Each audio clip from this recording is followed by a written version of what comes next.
So given the economy at the moment and the relative measurability and trackability of search, how has the business case for it changed? The business case has got even stronger, and I've noticed in my current role and my previous role that it has been moved up the food chain right to sort of the boardroom table, and there's a lot more knowledge at a senior level that this might be the panacea for some of the ROI problems that marketing always has.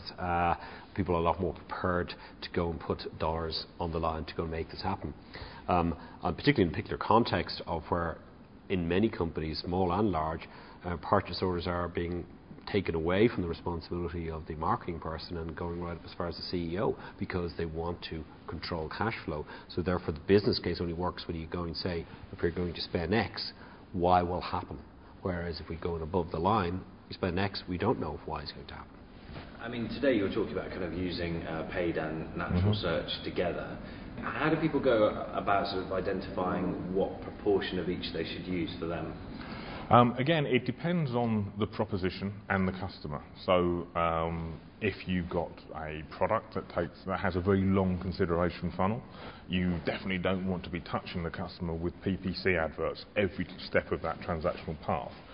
You may want to warm them up with some fairly low-cost SEO, and then drive them down to a narrow point, with the long-tail conversion point, where you might not mind paying 9p or 10p for, I don't know, World of Warcraft, The Lich King on PC, 60-day time card. Might be the keyword that converts for you, and it might be fairly low in terms of competition. So if that's your journey path, then that makes a lot of sense. If, for instance, so you've got a very short conversion period where people are actually making instinctive purchase decisions in their first or second journey, then we fit, it's in stock, buy it now. They're not going to research it, they know they want it, so it makes a lot more sense to upweight your PPC. So depending on where your customer is and where your product is in the customer's mindset, kind of dictates the blend that you need to bring to the party. Another topic of conversation today has been around Google's trademark policy. They were talking about it earlier on today. Obviously it's got a few different sort of repercussions on brands, but is it something that you're aware of, and has it led to any sort of changes in the way you do things? It has done, and I guess back to the earlier point around travel being such a competitive space in search, it has had an impact. And we, in sort of May last year, we saw about 20% inflation on our brand terms, where people were, it was a bit of a bun fight. You had some people who were being very gentlemanly and said, we're not going to buy other people's brand terms. You had some people who said, actually, this is a free-for-all and we're going to go for it. We've still got one or two companies who buy our brand terms and who dip in and out. What we have seen is our conversion from people who are clicking on our brand terms going up. So if anything, it's kind of a negative because it can cause inflation on, click inflation. But the positive is that if people are genuinely looking for your brand, you should actually see your conversions going up. Social networks and blogs are rising in importance every day. Should they be a factor in a search strategy, or should they be addressed separately? I think it fits in because all the content starts to get aggregated and starts to get read by all the search engines. The trickier bit comes when you've got things like videos and when you've got things like photos and getting those tagged properly.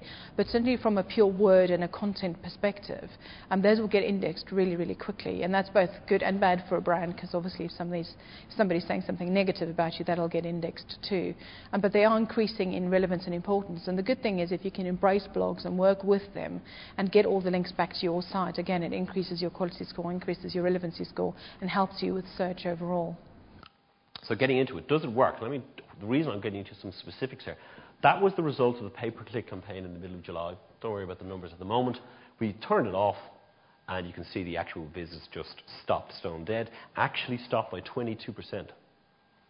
So for a fairly straightforward business, not having, where we would have, particularly say in Ireland, would have absolutely 100% brand awareness, and in our chosen target market out of the UK, 100% brand awareness, and we fly to regions that people can't get to other than using us, so fairly monopolistic situation. Still, your actual visits dropped by 22% when we didn't have pay-per-click. So back to that point, you got to spend regardless. Some of this you might think, well, it's a little bit obvious, but actually we had to spend hours convincing the senior management about this. And this graph convinced them.